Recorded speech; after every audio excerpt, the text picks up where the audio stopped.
Hello everybody! How are you doing? This is a live video, so I'm going to wait a couple of minutes for everybody to click on and start watching. I'm also going to wait for it to appear on my laptop. Dun, dun, dun. Live video.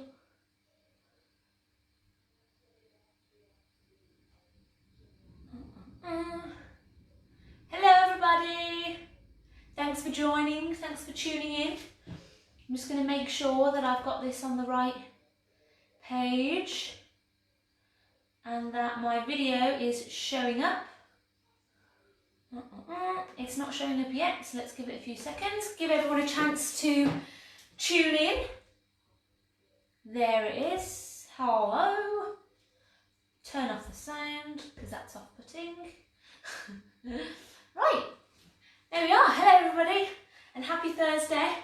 Hope you're all doing good. Now, the first thing I want everyone to do is put your ovens on to 180 degrees. I've literally just put my oven on 180 degrees to get it warming up, because the next thing that I've got to do is I've got to go and check my porch, because I've just been informed that there is a delivery waiting for me in my porch. How nice is that? Hang on just a sec. Let's get it.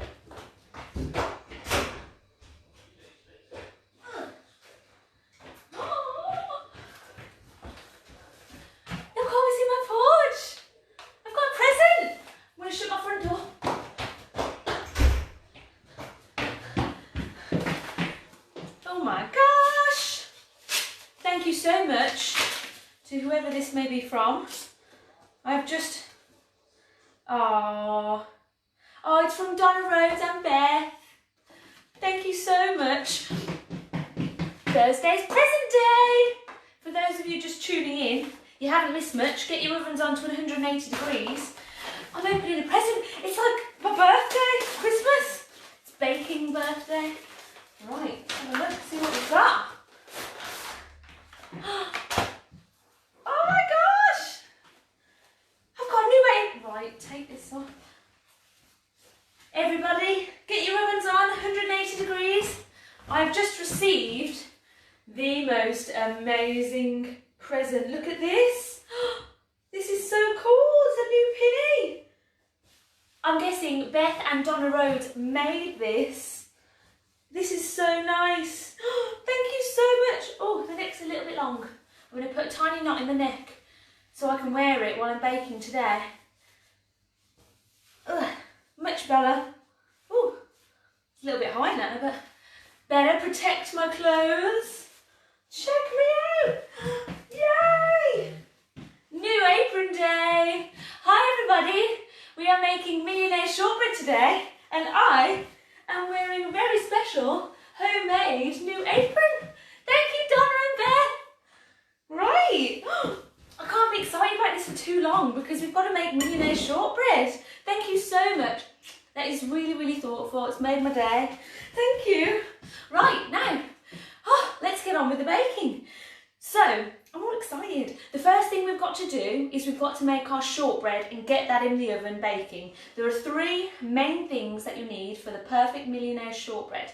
The first thing is a nice, thick, crispy shortbread base. So that's what we're going to do first. The second thing is a really nice, rich, salted caramel.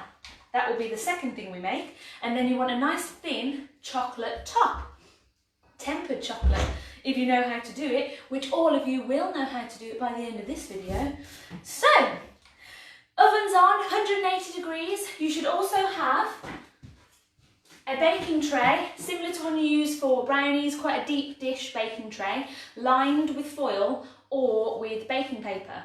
Now, I like to use foil for this one because I need to get it right into the corners and quite high up the edges, because we're going to be putting each layer on top of that and we don't want it to get stuck to the tin. So, you've got your tray lined, all your ingredients in front of you, hopefully, and let's get started. Now, for your shortbread this time, we need nice cold butter, and we are going to be putting 175 grams of butter into our dish, into our bowl, our baking bowl. Right, the reason we use cold butter is because we want to get it to a nice breadcrumb consistency, like when we were making scones, and if you have it too soft, it's going to come together in a chunk, whereas we want to keep it as a breadcrumb stage. So, what I'm going to do is what I showed you in previous videos, but for those who didn't see them, I will show you this again. I'm going to chunk my butter while it's still in its wrapper into little blocks. If you're using spreadable kind of butter, that's fine, just kind of spoon in your amount. You need 175 grams of butter. If you're using a block of butter like I am, this is a really good cheat because it stops you from having to weigh your butter, then chop it into chunks, then weigh it again. You chop it into chunks first, and then we're going to drop it into our bowl. Right, so we need 175 grams. Now this recipe I've been making for years. I love Millionaires Shortbread. The first I ever made, the caramel was so soft that as soon as I poured the chocolate on, it all just split and spread out. Whereas this caramel that I've been perfecting has the perfect consistency. It's nice and firm so that you can chop your blocks of Millionaires Shortbread up without the caramel squidging out, and you can take a good bite of it without the caramel squidging out. I also find that other recipes don't give you enough shortbread base. I like a really good thick chunk of shortbread base. So this is kind of a hybrid of lots of different recipes. Woo! I do, however, steal a lot of my recipes from the BBC, especially Mary Berry. If you're going to be using a recipe, use Mary Berry's recipe. It's the one that we're going to be using for what we do, hot cross buns on Saturday. That's a Mary Berry recipe with a few little tweaks. So we've got our butter, 175 grams of butter into our bowl. Now we are going to measure our plain flour in on top of that. Now you don't really have to worry about sieving because you're going to be mushing it all together in a minute anyway. Right, how's everyone doing? Is everyone on here? I know it's a new apron! La la la la. It's got sugary things on it. And look, there's musical notes on the pocket. I love this. I love this so much. Thank you. There's going to be a lot of apron talk now through this video. I apologise to everyone who doesn't care what kind of apron I'm wearing. Right, now, let's measure our flour on top of our butter. So we've got 225 grams of flour going in on top of our butter. Now, I'd spoon this in a bit at a time because you've already got your butter in there, and if you go over, it's going to be hard to kind of separate it out and take some out. So spoon it in to be sure that you don't add too much. I'm going rogue, I'm just throwing it in. It's the way I roll. Bit of this, bit of that, kind of baker. Throw it all in. So we need 225 grams of flour in there. Oh, it's quite a lot of flour really. Perfect. Now what we are going to do, kids, if you're baking along, make sure your hands are nice and washed. Mine are freshly washed, but I'm going to wash them again because I've been handling the flour bag and there might be some like residual germs on there. Give your hands a good wash if you haven't already, because we're going to get in there and we are going to rub our butter into our flour. Make sure your hands are nice and dry and clean. Ooh, that's a terrible noise. Right, so we've got our 175 grams of butter and our 225 grams of flour in our bowl, and we're just going to rub in our butter and our flour. Now, be quite rough with it. The reason why they say to rub it in is because that's literally what you're doing. You're doing this kind of motion with your hands, just rubbing the butter and the flour together. You can do this stage with a fork if you like, if you don't want to get your hands dirty, but get your hands in there. It's not going to hurt you, just get it rubbed in there. Now, you don't want to handle the butter too much because we don't want it to start to melt. Your butter should be nice and cold from the fridge, and what we're looking for with this is a nice breadcrumb kind of consistency. So it's going to take a little bit of time, but we're going to keep going with it. Get your hands right in there. There is a great way of doing this as well if you've got a really good big food processor. So if you've got a big blender or something like that and you can't be bothered with the rubbing, then put your butter and your flour into your food processor and give it a bit of a blitz. Not too much, you don't want it to come together into a dough, just enough so that it breaks up the butter and combines it with the flour in like a breadcrumb kind of consistency. I, however, do not have a big enough food blender processor, so I'm doing it by hand. You can also get nifty little tools which are kind of like, all I can describe them as would be kind of a potato masher, but for butter. You can get them from like some of the fancy baking accessory shops, like Lakeland and things. And it's kind of like a funny rounded rake thing that you mash with. It's basically a really fancy fork, on a really expensive fork. But if you wanted to use one of them, you can. If you happen to have one lying around the kitchen, get one of them involved. But if, like me, you have no fancy tools and are not above getting your hands dirty, then just keep going like this until you get a more breadcrumb consistency. Now, there's not a massive difference between the amount of flour and the amount of butter. So when you start to break the butter up, it will start to clump together with the flour, but don't let it get into a dough. We don't want it into a dough.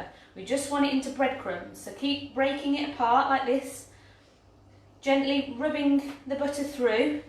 Any big chunks of butter, break them up with your fingers. Make sure they're all incorporated with the flour. I'm getting those big chunks and I'm just breaking them up and putting them back in with the flour. Perfect. Now I'm going to keep going with this a little bit. I've still got some big chunks of butter in mine. You guys keep going as well. If you're using a fork, you may be done a bit quicker, but that's basically it. Don't worry if there are some slightly bigger chunks and slightly smaller ones. As long as there's not any enormous chunks of butter, you're okay. Great, now that is the exact kind of consistency you want. Most of the big chunks of butter have been broken down into a nice breadcrumby kind of consistency, just like that. Now, I'm going to give my hands a rub, give them a bit of a rub in the sink, and give them a rinse. Get all that butter and whatnot off them. And now we are going to add our caster sugar to the mix. Wait. Oh, dropping bits of tissue on the floor. So, we should have a breadcrumb kind of consistency of our flour and our butter. If you don't, keep going with your fork. Take me a couple of seconds to get this sorted. How's everybody? Thanks, it's a new apron. Hi, Beth. What's on the waistband? Oh, it's musical notes. I love it. I'm going to have to like take it off and look at it again. It looks so nice. Look at this, everyone. It's actual music along the waistband. I'm far too excited about this. This is probably the best thing I've ever had in my life. Thank you so much. Right, now, for everyone baking along, you should have butter and flour into breadcrumbs in your bowl. Now we are going to add our 75 grams of caster sugar in on top. Right, 75 grams. Now for this next bit, I am going to use a fork, because if you get your hands back in there again, the sugar's going to end up getting stuck to your hands and you'll take half of it out of the bowl. So grab a fork and you're just going to mix that sugar into your breadcrumb, butter and flour. Just like that. If you spot any big chunks, get them with your fork. Split them up so that they don't have any massive chunks of butter in there. Great. And now that is our shortbread done, if you can believe it. What we're going to do with this now is we're going to press it into the base of our tray. You can use this way to make shortbread biscuits, but you tend not to be able to cut them into shapes and things until it's already baked. Whereas this, we just want it pressed and spread right into the bottom of our tray, because once we put the caramel on top, we want to make sure there's no gaps for our caramel to run out. So what I want you to do is tip your breadcrumbs into your tray, spread it out so that it's quite evenly spread, as evenly as you can, and then we're going to press it in. How's everyone getting on? How much sugar? 75 grams. 75 grams of caster sugar. If anyone's a bit behind, don't worry, we're going to take things a bit slow, and our shortbread's going to take quite a while to bake, so you can catch up while it's baking. This mixture is, oh, I have to check myself, 175 grams of butter and 225 grams of flour and 75 grams of caster sugar. And we've rubbed the butter into the flour until it's in like a breadcrumb consistency. Now I've poured it into my tray and I'm just using the back of my spatula. You can use a spoon, but if you don't have a spatula like this, the best thing to use is this kind of spatula, like you'd use for kind of frying eggs and flipping pancakes. Use that to press down. If you use a spoon, you kind of end up with little divots and little wells in your shortbread. So try and use the flattest tool that you have at your disposal and really firmly press that breadcrumb mixture into your tin, into your tray, making sure you get right up to the edges. All those edges need to be really, really well pressed in. Make sure that there are no little crumbly bits on the surface. Everything's quite firmly compressed. And then once you have done that, your shortbread is ready to go in the oven. Now, as you'll see from the surface of mine, there are some slightly bigger chunks of butter in there, but that's absolutely fine. Once it bakes, it does even itself out. As long as you've not got any like enormous blobs of butter, it'll be absolutely fine. Right, so that's nicely pressed down now. That is my shortbread done and ready to go in the oven. I'm going to double check the temperature of my oven. We need it to be 180 degrees. Yes, that's actually pretty perfect. Don't want that to get any hotter. And you can put your shortbread base into your oven. Middle shelf, 180 degrees, and that needs to be in there for 20 minutes. But as usual, we are going to check it. Look, I'm already using my apron. Oh, I don't want to get it a mess. That's lovely, thank you. We're going to put it in for 20 minutes, but we're going to check it after 10 minutes. So set your alarm for 10 minutes. Now what I want you to do with this alarm, if you've got a digital one like me, is put it over by your hob, because we are going to use it to make our caramel. Now hopefully everyone has kept up with that and your shortbread is going into the oven. Shortbreading away. I'm going to put those over there. And now we are going to start on our caramel. Now there is one thing that I do want you to do as well, and that is to see if you can clear some space in your fridge or your freezer preferably, because the main and the most important thing about making Millionaires Shortbread is cooling your caramel to a nice firm consistency. If you don't cool it properly, when you try and put your chocolate on top, it tends to sink into the caramel and it just does not work. You get like blobs of chocolate instead of blobs of caramel. So we are going to clear a space in our fridge or our freezer so that when we've made our caramel and poured it on top of our shortbread, we can put it into the fridge to chill. Now it'll need to still be in its tray, which is why you could probably do with clearing a bit of space in your fridge so that you can put the entire tray into the fridge or preferably into the freezer. I have managed to find some space in my freezer drawer. It takes a bit of wiggling to get it in there, but I'm going to hopefully put mine into the freezer. Right, woo, now onto our caramel.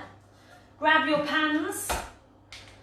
You just need a little saucepan. It doesn't have to be quite as big as this, but this kind of saucepan, not a frying pan. Heavy bottom pan, as Mary Berry would say. Now we are going to put into this pan 200 grams of butter. Now you can use salted butter because we're going to make salted caramel because it's just better. I love a bit of salted caramel. But if you're using unsalted butter, don't worry, we're going to add some salt to it later anyway. Right, so we need to put 200 grams of our butter into our pan. Right, now you can do this any which way. Break it up into chunks is the best because it will melt a bit more evenly. I'm going to chop my butter up into big chunks and then measure it into my pan. 200 grams of butter going into our pan. Dog it in there. Chop up a few more chunks. There we go. And then we're going to put our soft brown sugar in on top of that. Great, so that's 200 grams of butter. Butter all over my fingers now. And then 200 grams of light brown sugar. Now I robbed this off my sister Jess, thank you Jess. But if you've got muscovado sugar, if you've got dark brown sugar, that will also work as well. But you do need brown sugar for this. If you use caster sugar or normal white sugar, it tends to have a good flavour, but not as good as the brown sugar. And it'll be really, really light. It kind of just looks like melted butter, which is not that appealing when you're going to grab a Millionaires Shortbread for a snack. So we're going to put 200 grams of our brown sugar into our pan on top of the butter. 200 grams going in there. Oh, yeah, perfect. Right, now this is going to go onto your hob on a nice low temperature because we want that butter to start to melt. Now, if you made cookies with us the other day, then you already know this. You've already done this once. It's a slightly larger ingredient, slightly more mixture, but it's basically exactly the same thing. We're going to leave our butter and our sugar on the hob on a low heat to melt. The first thing we want to do is literally just melt the butter and start to dissolve the sugar. So keep an eye on it, keep stirring it, but all you're looking for is melted butter and dissolved sugar. Once that's happened, we'll just do it by time. I think this is the best way for us to get a good consistency without using sugar thermometers. So I'm literally just going to talk you through and we're going to use our little digital alarm to count the minutes down. Once it's all dissolved, we're going to go and boil it for a minute, then put in our double cream, and then we're going to boil it for another 2 minutes. So if you haven't got a digital timer and you're using a little egg timer, maybe try and look at your clock if you've got a digital clock on your oven, or just keep track of the minutes basically. But I'll talk you through that when we're doing the caramel, so let's not worry. Now, that's 5 minutes gone on our shortbread. That should be cooking away nicely in the oven. We want it to get quite nice and brown, our shortbread, because we don't want soft shortbread. The last thing you want on the Millionaires Shortbread is soft shortbread. Now, what I'm going to do is I'm going to bring my little tripod over here, so hopefully you can see a bit more of what I'm doing with the caramel. Great. Now, your butter should be starting to melt. Your sugar should be starting to dissolve. Keep it on a low heat and just keep it melting away slowly. Don't be tempted to up the temperature of your oven just yet, because if you jump the gun, your sugar is going to burn and it's all going to end terribly. Right, I'm just going to try and set this up a little bit better so that you can see what's going on in the oven. Hang on. Sorry for the delay. Woo! Whoa! Try not to get my tripod to fall in my bowl of sugar. I'm just going to do it one-handed. Right, now, turn this around. Great, so this is my butter and my sugar mix. Starting to melt nicely. Your butter will stay quite separate to your sugar for quite a while, but that's absolutely fine. It will incorporate once the sugar properly starts to dissolve. You can already see it in the middle there, starting to thicken as I stir it. So just keep it on the low heat, keep it melting away, and that will be absolutely fine. Now, we're going to take a second, leave that on a low temperature, and we are going to measure out our double cream. While that's boiling away, we're going to measure out our double cream so that we've got it ready for when our sugar is ready. Now, readjust my tripod. There we go. Everyone's still in the house. Right, so your butter and your sugar is slowly melting away, and we are going to measure out 200 mils of double cream. Now, if you didn't already know, mils and grams are exactly the same thing. So, oh, I've gone wonky.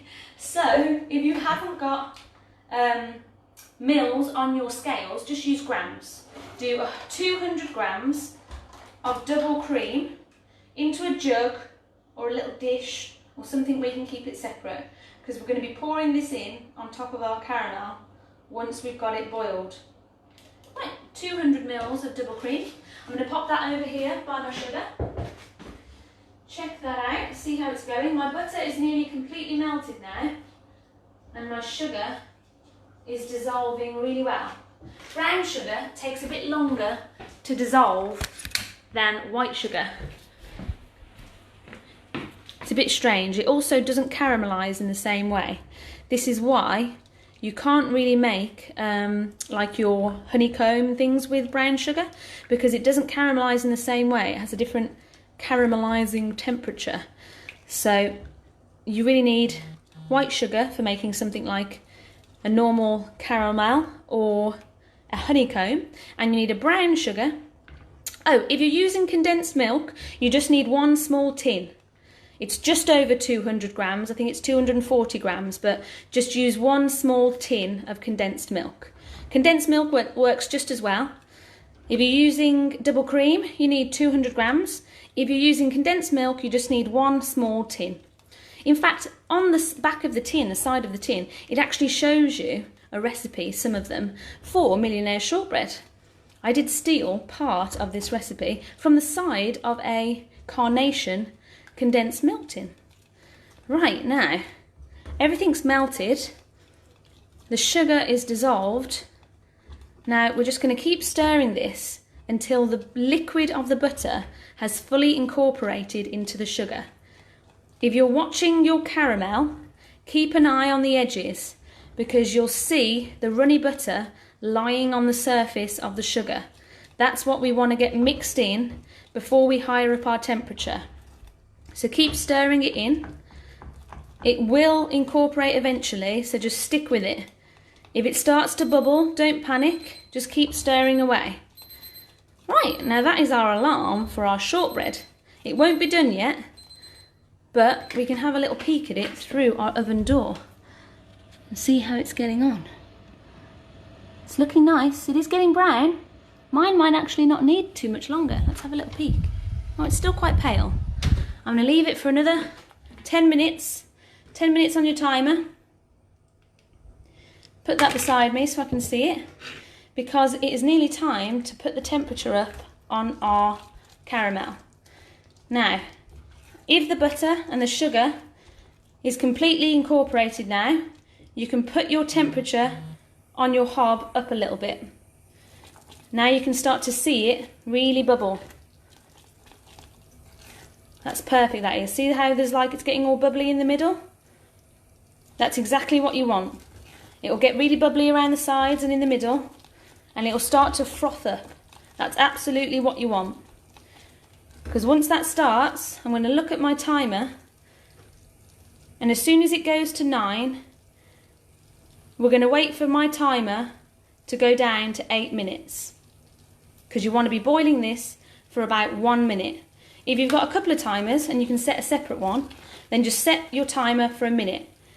That's it there. See how it's gone really bubbly and it's starting to froth up? You need to time for 1 minute now. Mine's just gone to 9, so I'm going to wait for my timer to get down to 8 minutes. That's 1 minute worth of bubbling time for my caramel.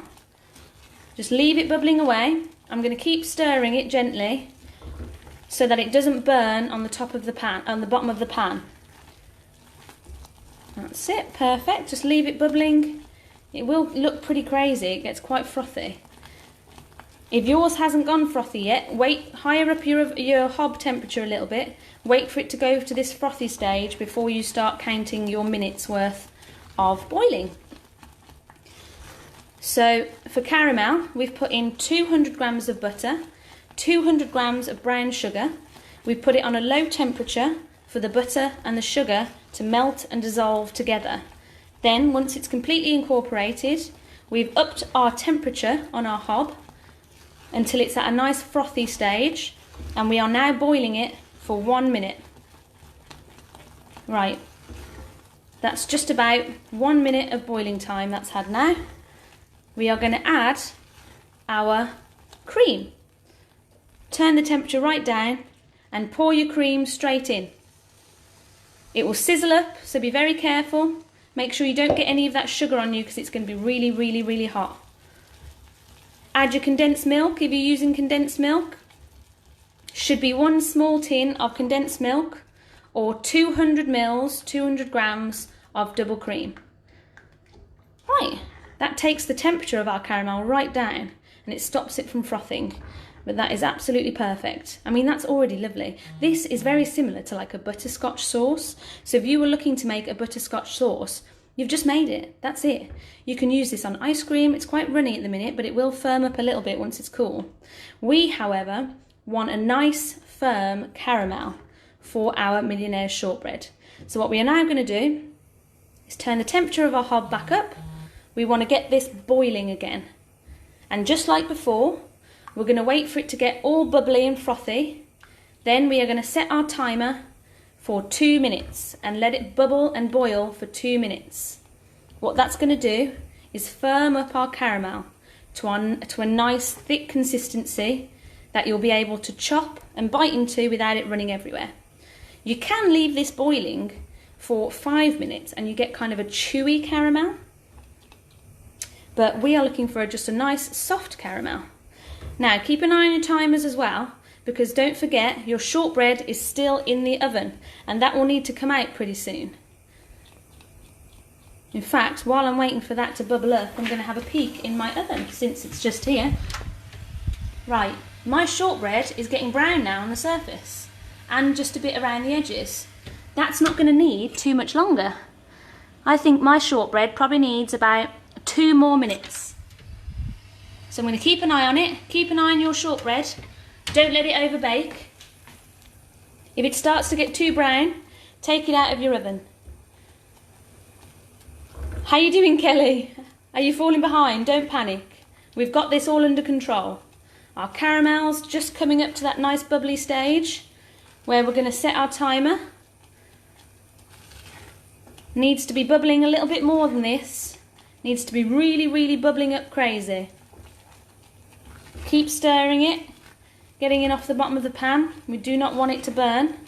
Right, now, once you're at this stage and it's all really bubbling and frothing up, we're going to time 2 minutes. So I'm on 6 minutes there. I'm going to wait for that. Oh, just 5 minutes, that's perfect. We're going to wait for that to get down to 3 minutes. Just like before, we're going to keep turning. Once you've done, keep stirring. Right, so you've poured your cream in, or your condensed milk. You stirred it all in. Then all you need to do is higher the heat up on your hob. Once you've stirred in all your double cream or your condensed milk, turn the heat up on your hob. Wait for it to get to this really crazy bubbly stage. And then we're going to time for 2 minutes. If you use a sugar thermometer, if you're lucky enough to have a sugar thermometer, what you're looking for is what's called the soft ball stage. It's actually a thing, it's called a soft ball stage. And basically what that means is you get a glass of cold water, you drop a little bit of your caramel into it, and it should make a soft ball because it cools it down into the right firm consistency. Now keep that bubbling away. I'm going to check on my shortbread because I don't want it to overbake. It's looking good. Mine's getting quite dark around the edges now. So I'm going to do a bit of multitasking, and while that's still bubbling away, our lovely caramel, I'm going to take my shortbread out of the oven. Right, a bit of jiggery pokery with my hands. Give that another little stir. Remember, you're timing your caramel for 2 minutes. I need to get mine down. My timer should be going down to 3. So just time your caramel for 2 minutes, and we're going to whip our shortbread out of the oven. Right, check on your shortbread. Mine, as you can see, it's gotten quite brown on the top and around the edges. That's what you're looking for. You're looking for it to be just nice and golden brown on top, a little bit darker around the edges, and that's perfect. It can come out. Our caramel is looking good, and it only needs a couple more seconds. keep stirring it. We don't want it to burn on the bottom of the pan. Just keep it moving. Right, that has had 2 minutes worth of boiling now. I'm going to leave it just for another couple of seconds, just for good measure. Make sure it's a nice thick consistency. You can tell because it starts to come away from the edges and it gets a lot kind of gloopier, and that is exactly what you're looking for. Gloopy, gloppy caramel, looking fabulous. Right, now I'm going to turn that off and have another peek at my shortbread. A little touch of it. You know what, I may have been premature. I'm going to put my shortbread back in the oven just for another couple of minutes because I do like a real crunchy shortbread base, and if it's underbaked it'll be soft. Right, now your caramel is going to sit to cool now for a little bit, so we can take it off the heat. I'm going to pop it back here and leave it to cool. It needs to cool down quite a bit before we're able to pour it onto our shortbread. Keep checking on your shortbread. If you set your timer for the 10 minutes, it should have 2 minutes left. But have a look at it, make sure it's not getting too brown in there. I've put mine back in for another 2 minutes because I want it to be a little bit crunchier. It looked a little bit pale, so I've just put it back in for a couple of minutes. Altogether, your shortbread should be in the oven for about 20 minutes, 25 minutes if you've got a cooler oven. Mine's been in for just under, it's about 18 minutes. So I'm leaving it in there for a couple more minutes. Once that timer goes off, I'll take it out. Now we have done 2 steps of our Millionaires Shortbread. We've done our biscuit base, that's nearly finished, and we've done our caramel. I'm going to make sure everyone's keeping up. You can't leave the cream out of the recipe, unfortunately. If you leave the cream out of the recipe, what you kind of end up with is kind of a really chewy, snappable caramel. It tends not to thicken in the right way, so you do need that double cream or that condensed milk in your caramel.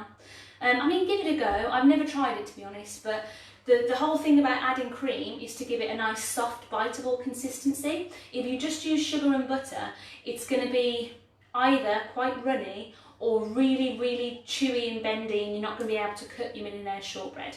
But give it a go. If nothing else, it's going to taste really good. So if you haven't got your double cream or your condensed milk, give it a whirl. Why not? You've come this far.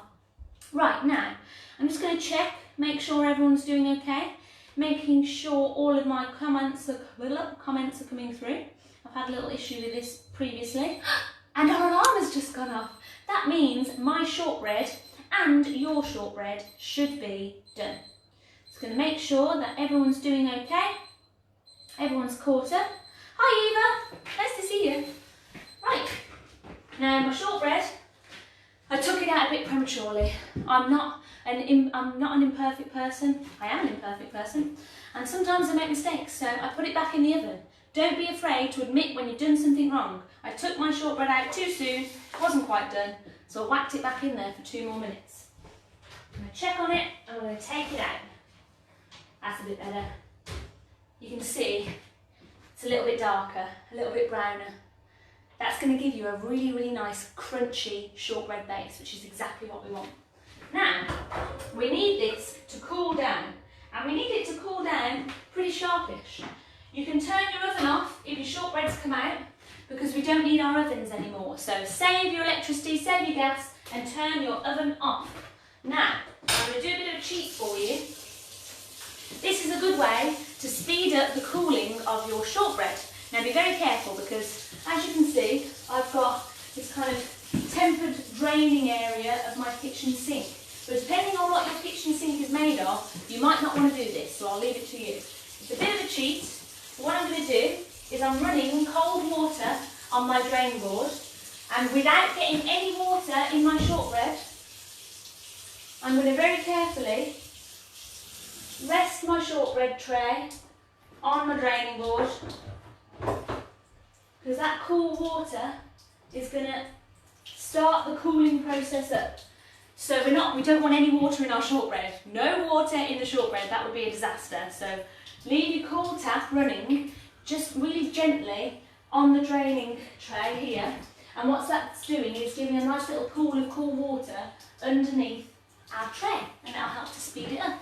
The other thing we can do, because we need our caramel to cool down as well, is we're going to move our caramel into a different dish. This is going to get it out of the hot pan and speed up the cooling. So, what shall we use? I'm going to use a jug. It's a pretty sturdy jug. You want something that's heat proof because your caramel's going to be really hot. And I'm just going to pour my caramel into this jug. Oh, it smells really good. Pour your caramel out of your hot pans into a different receptacle, a bowl, a jug, whatever you've got to hand. And we're going to leave that to cool down. The only other thing that we're going to do to this caramel, if you want to make it into salted caramel, which let's face it, most of us do, we're going to add 2 whole teaspoons of salt. Now, I know that might seem like a lot, but with how sweet this caramel is, it's going to be just the right amount. Now, if you've got a grinder like this, then you might need to just grind away until you can measure out your teaspoons. I'd probably do it onto a kitchen towel, something like that, and keep grinding it. But I happen to have some sea salt flakes. So I'm going to do 2 teaspoons of sea salt flakes, and I'm going to crumble them into my caramel. Now, they're quite chunky, so I'm just going to break some of them down a little bit. But it's really nice when you get like a good little chunk of salt in there. It really balances out the sweetness of all the caramel and the shortbread and all the other sweet things in this recipe. Right, you need 2 level teaspoons of salt. Don't go too overboard with it. Ooh. And this is kind of to taste. So if you're not too sure whether you're going to like having a lot of salt in there, give your caramel a taste. Be careful, it's going to be really hot, but dip a little spoon in there, wait for it to cool down, and give it a taste. Why not? Do the taste test as we go along. Yeah, in fact, let's do it. I've still got another teaspoon to add to mine. And I'm going to give it a good stir up. Mix all of that salt in there. Most of it's going to dissolve because the caramel is still quite hot. Now, we're going to blow on the spoon. Still going to be very, very hot. I'm going to taste our caramel. Still very sweet. Right, I won't double dip, I promise. I'm going to keep adding my salt, because I like quite a salty caramel. I like quite a salty caramel, I do. So that is 2 level teaspoons of salt going into my caramel. Oh, someone's having a disco upstairs. That is James. Just come off night shift, so I think he's just woken up. Right, that's our salt into our caramel. And I'm going to pop that in the fridge. So I do want it to cool down quite quickly.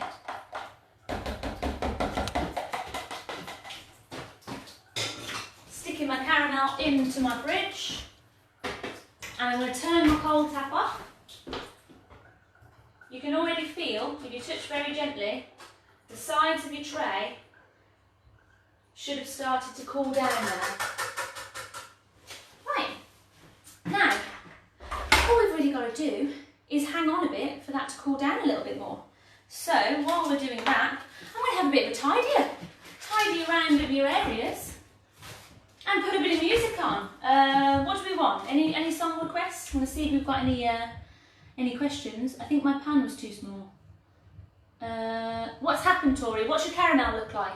Has it not dissolved, or is it not bubbling maybe? What's going on with your caramel? Let me know and I'll help you out. If it's not bubbling enough, you might just need to put it on a higher heat. Put it onto a hotter hob. Did you just put the caramel in the fridge? Yes, I did. I put the caramel into the fridge. But it doesn't need to be in there for too long, because we're going to pour it on top of our shortbread in just a second. We're going to wait for our shortbread just to cool down for a couple of seconds, and then we're going to pour our caramel on top. Right. Now your caramel is quite hot, We don't want it to heat at the fridge, that's why we're not... Oh, we nearly lost the shortbread. We lost the shortbread, everyone. Right.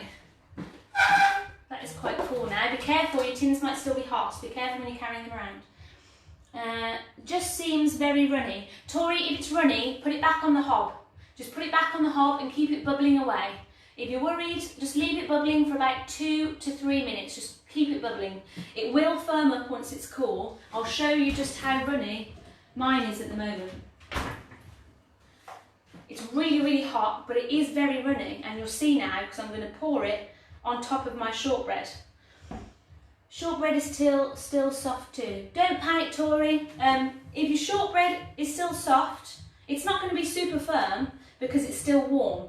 But if it's still quite pale, leave it in the oven for a bit longer. Everyone's oven is going to be a different kind of temperature. Everyone's dish is going to be slightly different in size. Some might be deeper, some might be shallower. So you're just going to have to gauge for yourself. Your shortbread, once it's done, should be golden brown, and it should have a little bit of darker brown around the edges. That's how mine looks anyway. But if you feel like it's still a bit too soft and still a bit too pale, pop it back in your oven. There's no shame. I did the same with mine. It's not going to hurt it in any way. Pop it back in your oven, set a timer for 5 minutes, and check it after that 5 minutes. Same with your caramel. If your caramel still looks quite pale, or you think it might be too runny, put it back in your pan. Doesn't matter that you've had it out of the pan, doesn't matter that it's cooled a little bit, it will get back up to temperature and it will thicken up again. So if you feel like it's too runny, pop it back in the pan, back on the hob, and get it bubbling up again. Put it on nice and hot, keep an eye on it, keep it stirred, and it will thicken up. Trust me, I've done this many times. That's how runny mine is. You can see it sloshing around in there. It's still super, super hot to touch and really quite runny. It firms up once it's cold, so don't panic. Yes, Richard Ag, your shortbread looks amazing. I've just had a picture of you. Now, the only other thing that I have to do with my caramel, I don't know whether you noticed, but I'm in desperate need of some new pans, and the Teflon from the bottom of my pan has come off a little bit into my caramel. Nobody wants to eat Teflon. I hear it does terrible things for you, so I'm just taking out 2 little bits of Teflon. It's a normal home. This is not a professional kitchen. Right, now then, if you're at the stage that I'm at, your shortbread should be out of the oven and should be cooled a little bit. Your caramel should be in a jug or a dish or something. It should have your salt in it if you're making salted caramel. And all you're going to do is pour it on top of your shortbread. Don't panic if you're a little bit behind, if you're not quite at this stage yet. Tori, if you can see this, look how runny, my caramel is still very runny. But it will thicken up when it goes in the fridge. It's exactly what you want, nice runny caramel. We're going to use some sort of scraping device, if I can find my spatula. And we're going to scrape all of that into the oven. Oh look, now this has been in the cool. If you're really worried about your caramel, you can do that test. Get a glass of ice cold water, drop a little bit of your caramel into the ice cold water, and then pour it out and give it a feel. If it's nice and thick, then your caramel's absolutely fine. Right, are we having any more problems? Everyone all right? That's how ours looks. Phew. Yeah, you'll be absolutely fine. It does thicken up. It will seem really runny at the moment, but it does thicken up. And we are going to pop ours in the fridge or in the freezer, if you're lucky enough to have space in your freezer, to cool down and firm up. I'm going to taste it as well. Oh, it tastes good. Just the right amount of salt. Right, give it a shimmy, give it a pour around so that it fills your tray and is nice and even. And now I'm going to put this in my freezer. If you don't have space in your freezer, pop it in your fridge, because we need this to cool down until it's almost firm before we can put on chocolate on top. So get your trays into your fridges, into your freezers, and ready in there to cool. Woo. Mine is in my freezer. Close the door on that if I can. Right, now all we need to do is wait for that to cool down. We've got some music on. Alexa, play Frozen for me. I heard this request earlier. Frozen. Frozen 2. Oh, I don't know any songs from Frozen 2. Do you know any names of the songs? We've got Frozen on the go though. Let's see what song comes on first. Alexa, volume 5. Alexa, skip. We don't want that one. Oh, this is a great one. Alexa, volume 7. Right, kids are going loud. Your kids are amazing, Sarah. They're baking like crazy people. They're doing really well. Hopefully, you're all keeping up and doing well. We're going to have a bit of a clean up now. Any questions? Let me know. Do you want to build a snowman?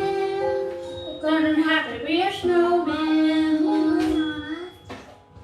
This one kind of makes me sad, actually. I'm going to skip this if you don't mind. We need something to dance to. Alexa, play Pharrell Williams. Happy. Pharrell Williams. Happy from Despicable Me 2. This is for you, Richard Pharrell Williams on Amazon Music. This is what we want. Alexa, volume 10.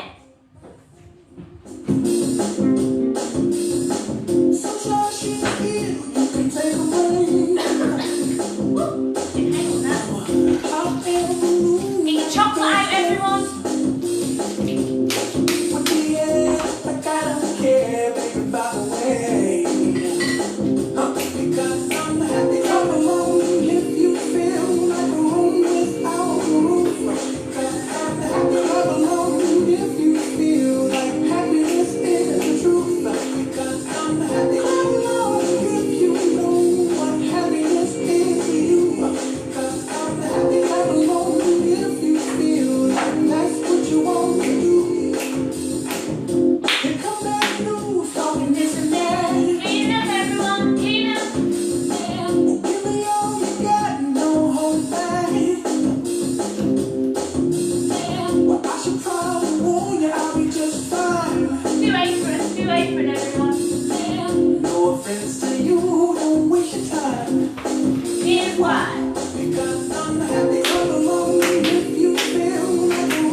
Right, now, the only thing we've got left to do is our chocolate. We've done our shortbread, we've done our caramel, it's all in the freezer, chilling away. Now we're going to temper some chocolate. Now, this is one of those things that nobody really seems to know how to do, apart from professional bakers. One thing I've realised is, I don't think they even really know how to do it. Alexa, volume 2. Unless you're like a professional patisserie artist, there's so many different things online about how you should temper chocolate. I've looked at loads. Some of them say you have to get it to 52 degrees. Some of them have to say you have to get it to 58 degrees. Some of them say 48 degrees. What I've realised is, the one temperature that's most consistent is 48 to 50 degrees. So, in order to temper chocolate, you need to get it to 48 or 50 degrees. Now, hardly anyone has a sugar thermometer. I mean, who in their right mind would be sad enough to have a sugar thermometer? So we're not going to be using one. We're not going to use one. And I shall tell you why. So, first of all, let's go through the fundamentals. How you temper chocolate is this. Step 1. You melt your chocolate very slowly over what's called a bain-marie. That is a pan of water with a bowl in it. Anything you can use. If you've got a pan like this size, all you need is a bowl that's going to sit in it without touching the bottom.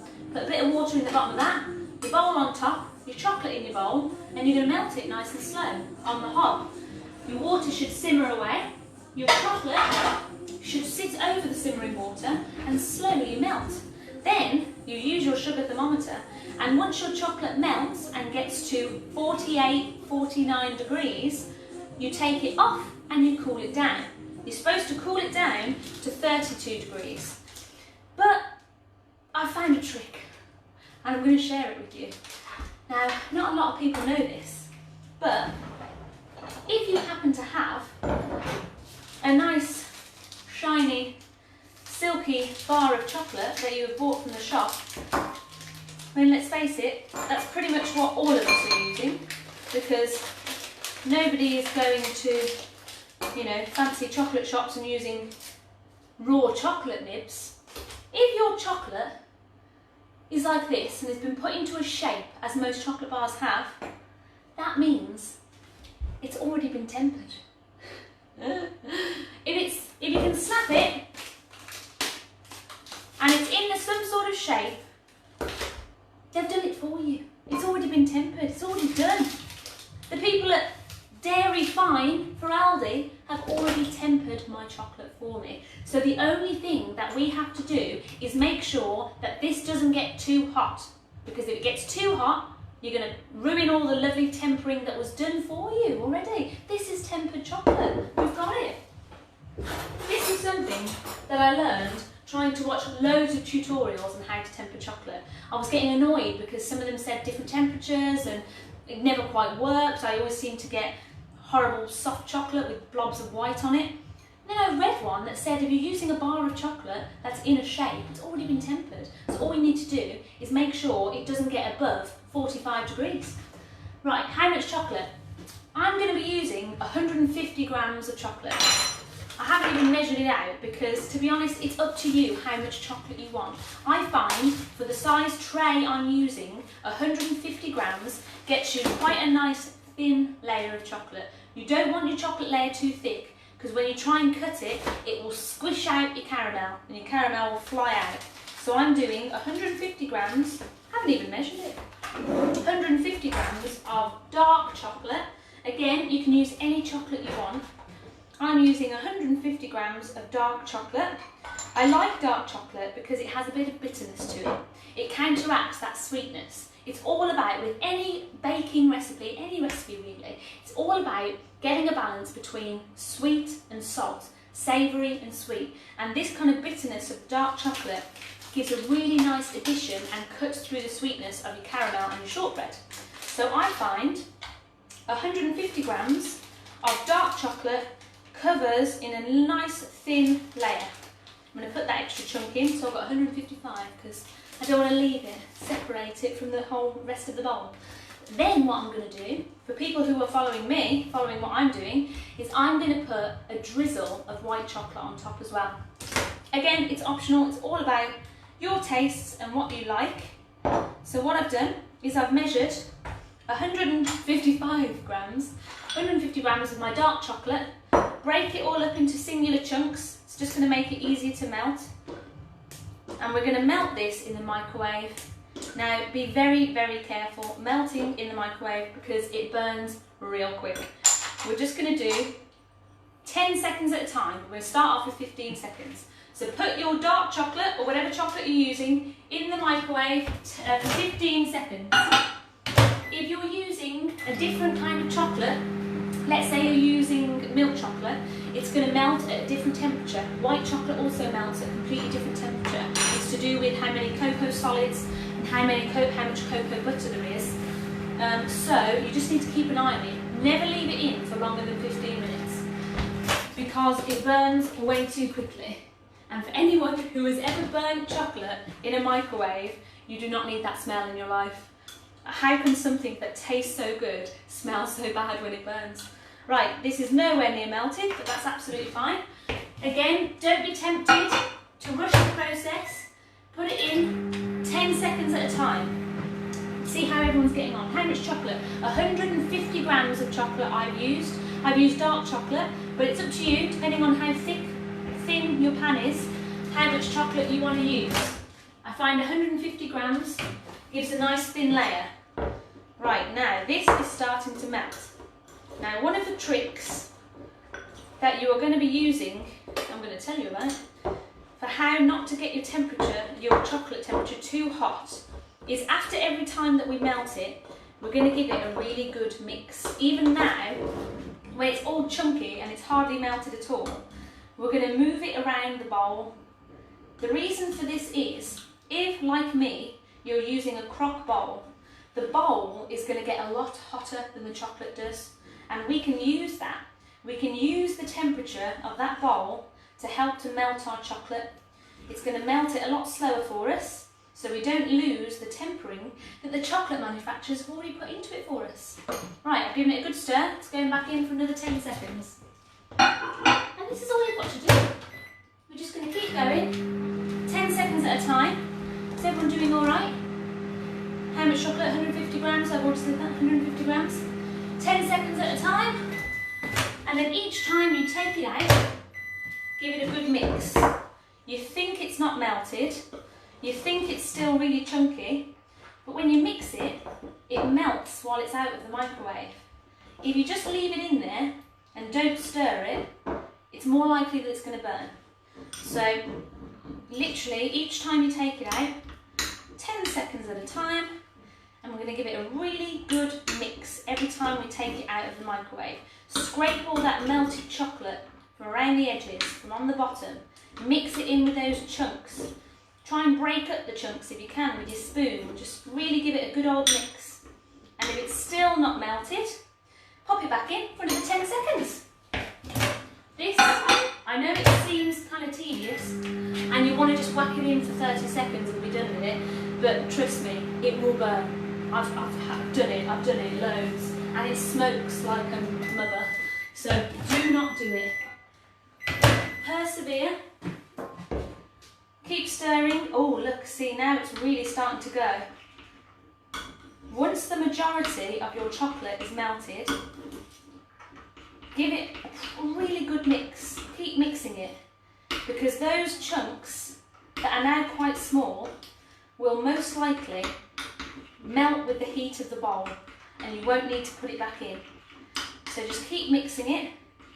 I think mine is probably going to need another 10 seconds, but if your chocolate is already melted, you're done. Give it a really good stir. If there are any chunks left, try and give them like a bit of a mash like this. What this is going to do for us is going to stop our chocolate from getting too hot. If chocolate gets too hot, you undo all of the wonderful tempering that the chocolatier has already done for you, and you're going to get a real weird soggy chocolate that goes white in the fridge. Nobody wants that. So, I'm mixing this. I think this even might be okay. It's got like a couple of tiny little chunks in there, but I'm going to use the back of my spoon and kind of mash them in a bit. Right, just to be on the safe side, this is going back in my microwave for another 10 seconds. As you can see, it's almost completely melted, but there are just a couple of little chunks in there. So I'm going to pop it back in for another 10 seconds, and mine is going to be done. Keep an eye on yours. If yours has hardly melted at all, just keep going with the process. 10 seconds at a time, give it a really good stir. 10 seconds at a time, give it a really good stir. And mine is done. Yeah. Those left chunks that were there have now melted in, leaving us a nice, silky smooth, fabulous chocolate. Now, as I say, the whole sneaky thing with this is bars of chocolate that have been shaped by the chocolatier or the manufacturer have already been tempered. This is different for dairy milk, I should tell you. This is only with bittersweet chocolate or dark chocolate. So all we've done is melted it down and tried to keep that level of tempering. Because when chocolate gets too hot, the cocoa solids and the cocoa butter separate.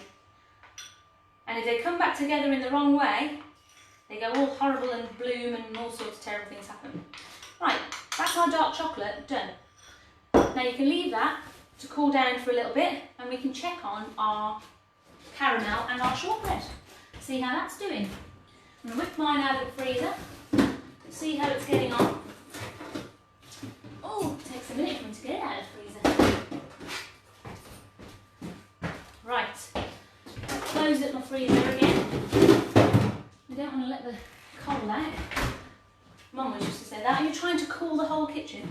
Right, now, your caramel should be starting to set. It will still be sticky to the touch, but what you're looking for is for it to be firm enough to have kind of a film on the top almost. So when you touch it, it doesn't get stuck to your finger. Mine's at that stage now. It's no longer runny, but it's not quite completely set. So we're going to leave it back in the freezer or in the fridge. If yours had been in the fridge, it's not going to be set very well. In fact, what I'd probably say is to leave it for a good half an hour so that you get the perfect finish. I know that the video might be finished by the time yours is set, but you can just go back and have another look, because if you try and put your chocolate on while your caramel is still really soft, what happens is you blob your chocolate on and all the caramel moves out of the way around the chocolate. You tend to get areas of just chocolate, areas of just caramel, and caramel tends to run on the surface and mix with the chocolate, and it's not good. So I'm going to put mine back in the freezer for another 5 minutes while I have a little chat to you, catch up with everybody. And then I'm going to show you a trick of how to get a nice even layer of your chocolate. Check on your shortbreads and your caramels. If they're in your fridge, have a look at them, see how they're getting on. Hi Marie, how's everyone doing? Anyone got any questions? Anything you're having problems with? Has anyone gone rogue and decided to eat their melted chocolate by the spoonful? I won't judge. Right, in fact, what we can do now, while we're waiting, is I'm going to melt my white chocolate. I'm only using 50 grams of white chocolate because I'm literally just going to drizzle it on top. You get a good mixture then of crunchy shortbread base, salty sweet caramel, bitter sweet chocolate, and a tiny hit of nice sweet white chocolate. Right, 50 grams of my white chocolate is going in a tiny little bowl, and we're going to use the same process that we did for the dark chocolate. Bearing in mind, white chocolate, because there's a lot more cocoa butter in there, it's going to melt a lot quicker. So this will probably only need about 30 seconds altogether, but we're going to do the same process, 10 seconds at a time, give it a stir, 10 seconds, and give it a stir. Because I'm happy. We need another song. Any more song requests? I loved listening to Queen yesterday, so I might put Queen back on. Alexa, play Queen. Thank you. Not melted at all yet. I'm going to pop it back in. Oh, you know what I love as well? Alexa, play Aerosmith. We'll have a rock afternoon. We had a Spanish afternoon yesterday. Alexa, volume 7. What song is it? Get your air guitars out. Eat a bit of chocolate. You're loud. There was a time when I was so broken hearted. Stir your white chocolate. Give your melted white chocolate. The tables have turned. I'm not going to try harder. 10 more seconds. Was the killing kind. All I want is some world that can resist. I know all I need to know by the way that I kiss. I was trying to let you, now I'm trying to forget you. My sweet misery. If you don't see white chocolate, it's probably already melted.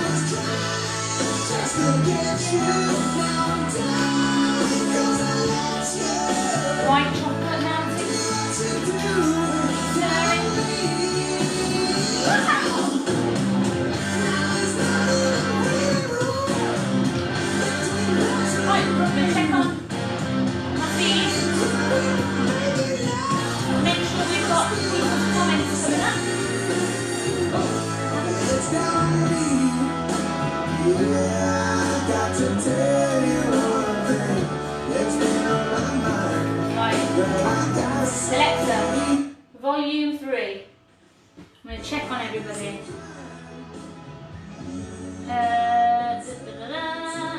everyone getting on all right? I'm not sure whether I'm getting all my comments. Tori, how's things going with you? Still stressful? Has your caramel sorted itself out? You doing all right? I'm not sure whether my comments are popping up. I'm going to try and refresh and see if that helps. See if this helps. Just seems very runny. I think that's an old comment. Oh, it is.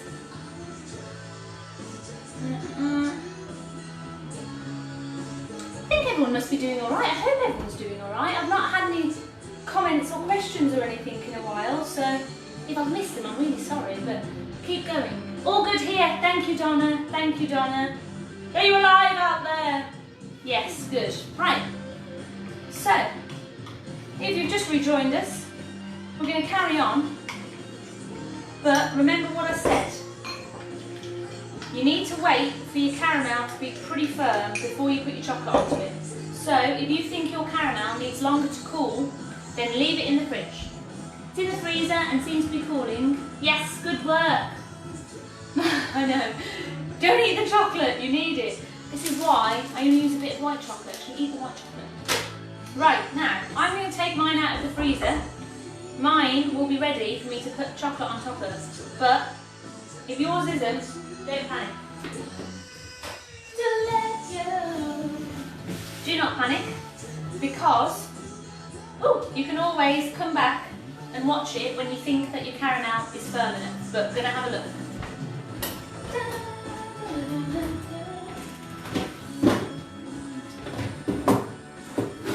Get this out of the freezer.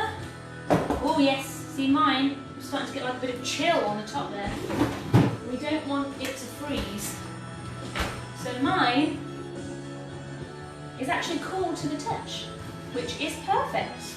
Now, what we're going to do is we're going to transfer our chocolate into a jug, or if you've got one, into a piping bag. Alexa, volume 1. Now, I know that not a lot of people have piping bags. So I'm going to show you this trick using a little jug. It works in a similar sort of way, but if you've got a piping bag, it's a lot easier. So, no piping bag. We're going to transfer our melted dark chocolate into a little jug. If it's already in a jug, then you're one step ahead of me. Right, all my lovely dark chocolate is going into this jug. Scrape all that fabulousness off the bowl into the jug. I'm going to use my trusty silicone spatula because it is the perfect thing to scrape bowls and spoons and stuff. Gets every little bit of it off. I'm going to use it on my bowl too. Transfer your melted chocolate into a jug. Again, if you've got a piping bag, use a piping bag because it will make it a lot easier, but I'm very aware that not everyone has piping bags, so we're going to use a jug. Check on everyone, see how everyone's doing. All good? It should be fine. It should be fine. If your chocolate is firming up, then just remelt it a little bit. Do the same sort of thing. Make sure it doesn't get too hot in your microwave. But if it's still runny and you can still stir it, it should be absolutely fine. Mine's already firming up a little bit, but it'll still be fine as it is. As long as it's runny, you'll be fine. Right, now, what we're going to do is we're going to use our jug, and we're going to drizzle across our caramel. And kind of a little, as if you're using a piping bag, doing lines up and down our caramel. What this is going to do is it's going to give you an even layer across. It will be in lines, as hopefully you can see, if you can see this, it's going to be in lines, but just take your time, drizzle a little bit at a time. In fact, mine's quite thick, but don't worry, because we are going to spread it eventually as well. I'm going to just pour my chocolate across my caramel like this, in ribbons. If you pour all of your chocolate onto one area of your caramel, it will do what I said earlier. It spreads the caramel out of the way and you end up with just blobs of chocolate and blobs of caramel separated instead of a nice thin layer on top. So you can see what I'm doing there. I'm just using my jug to control where my caramel goes, and I'm just pouring it in ribbons all across the caramel. Now when you've got most of the caramel covered, you might not have used all your chocolate yet, but don't worry. Then we're going to very gently, with our spatula, very gently spread the caramel. You're just trying to join up the ribbons. That's all you want to do, because your caramel's still a bit soft. So we don't want to disturb the caramel. We just want to gently spread the chocolate, join up all those ribbons. Don't forget you've got a bit of chocolate left, so if there's gaps, do not panic. You can also always melt a bit more chocolate if you want to as well, if you don't think it's covered enough. All we're looking for is a real gentle spreading of the chocolate over the caramel. It will start to firm up as you're doing this, but don't panic, because I've still got chocolate in my jug. Right, I'm going to carry on with this.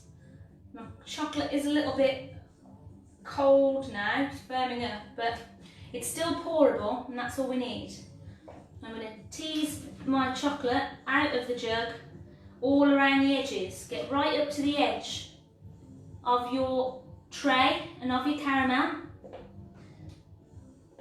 Keep going in kind of ribbons all along. Don't be tempted to blob it in one area. It will be worth it. I know it's a bit time consuming and a little bit tedious, but it will be worth it. You'll get a much better coverage once you've finished. Right, and again, I'm going to spread real gently right up to the edges. Spread that chocolate really, really gently with a knife or your spatula. Try and kind of ease it into the corners so that it gets right up against your foil or your baking paper. Just spreading it along. Even if your caramel is a little bit soft, this should still work. So just be real gentle. Try not to dig in too much, otherwise you're going to disrupt your caramel. And just smear it along. Give it a nice smearing all the way across. Look out for any gaps. Anywhere where you can see caramel peeking out through your chocolate, just go over it. All the way around the edges, all into the corners. Just tease that all the way around. Now I'm going to have a look. I've got a tiny, tiny bit of chocolate left, and I'm going to put some tiny little blobs anywhere where I can see a gap. Just like that. Carry on over. Now again, this gives you a really thin layer of chocolate, but if you feel like having more chocolate, melt a bit more. This is kind of the minimum, I would say. If you put on less chocolate than this, it's not going to cover properly. So you need at least 150 grams of chocolate. Get it all spread out. Make sure that none of your caramel is peeking through. And you are done. Now your caramel should be nice, your chocolate should be nice and shiny, because we did a bit of a tempering trick. Now, if you're doing white chocolate as well, I'm just going to blob it all on. This is what I like to do with the white chocolate, but you could draw something or write something. I'm just going to literally roughly drizzle it all over the top like that. Straight onto the chocolate, the dark chocolate that I've just done. Drizzle it this way in one diagonal direction. Then I'm going to turn and I'm going to drizzle it in the opposite diagonal direction, slapping it on. Don't worry if it blobs a little bit. It'll kind of look like a Jackson Pollock? It's kind of like blobby, and it's art, it's art. However you look at it, it's art. I'm going to blob on the white chocolate, big splats of it all over. Right, the best thing to remember when you're doing the chocolate part is to take your time. Take your time. If your chocolate starts to cool and it's going a bit firm, then pop it back in the microwave just for a couple of seconds until it goes runny again for you, and just take your time, keep going with it. Lovely. Now that, for me, is perfection. A nice thin layer of chocolate on top of our nice caramel with a good blobbing of white chocolate. Now I'm not going to put it back in the freezer because it doesn't need to go in the freezer, it's cool enough. I'm just going to pop it into the fridge. That's going to firm up our caramel even further and firm up our chocolate as well. Right, in fact I'm going to show you again. I can't believe look at this. This is what I've got. Dark chocolate, splatters of white chocolate.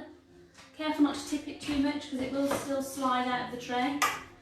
It's gone in the fridge and it's done. You have made caramel Millionaires Shortbread. Now, I'm going to hang on for a few minutes, make sure everyone's keeping up and no one's having any major problems. Try not to lick the spatula with the chocolate on. Ooh, lovely. How's everyone getting on? Has anyone had any big problems, any questions need answering? Don't let me distract you as well. If you're gently smearing your chocolate, carry on. Ooh, that's melted chocolate. Right. But if you haven't taken yours out of your fridge or your freezer yet, then just keep it in there, let it chill, let your caramel chill, and then do the same thing again. Remelt your chocolate, make sure your chocolate's nice and runny, just 10 seconds, and then drizzle it. Drizzle it in ribbons first. Get a good drizzling, ribbons of dark chocolate, then real gently smear it around. If you try, it's really crazy, if you try and blob it on, it's really hard to smear it, you end up kind of smearing your caramel when you're not supposed to be. I had a mare, but hopefully it will be okay in the end. It will be okay. Regardless of how it turns out, it's going to taste really good. Even if the whole thing falls apart, you can eat it with a spoon with a blob of ice cream on top. That is the whole idea. That's why baking is so much better than cooking real food, because with baking, it's going to taste great anyway. As long as it's edible, you're absolutely fine. It's all good, good. Everyone going all right? Our chocolate went hard as we drizzled it. No problem, no worries. Yeah, just melt a little bit more.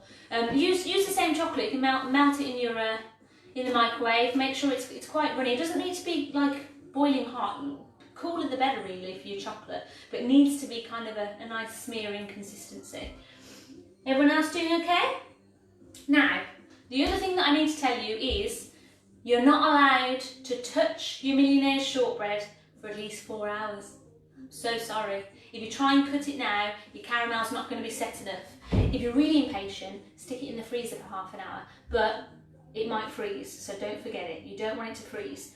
Leave it in your fridge, be patient, leave it for 4 hours, at least 4 hours. It needs to cool, needs to go hard, needs to really firm up.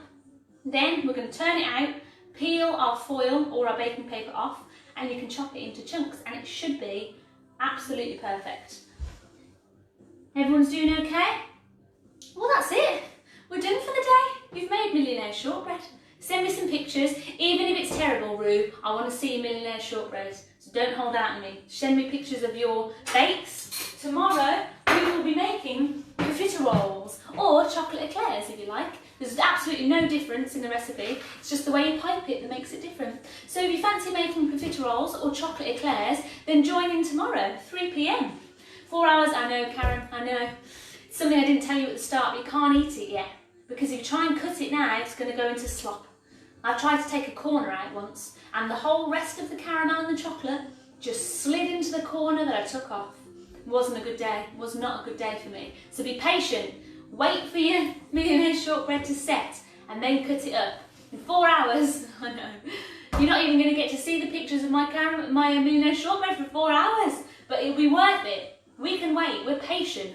We've got nothing else to do. I hope you've had a good time baking today. Join me tomorrow, 3 p.m.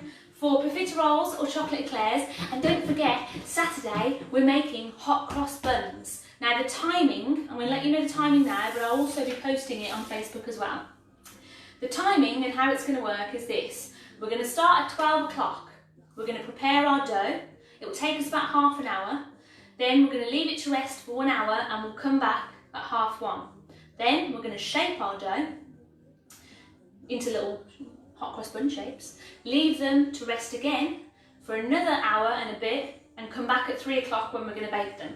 So if you want to do hot cross buns on Saturday, we'll be starting at 12 noon. I've put the ingredients up already. If you need them, let me know. Message me with any questions. Anything you want to know, let me know. I know, it's just a waiting game now. Keep your fingers crossed. The gods will be good to us and we will have Millionaires Shortbread at the end of this. Thank you very much, everybody. I hope you had fun. See you tomorrow.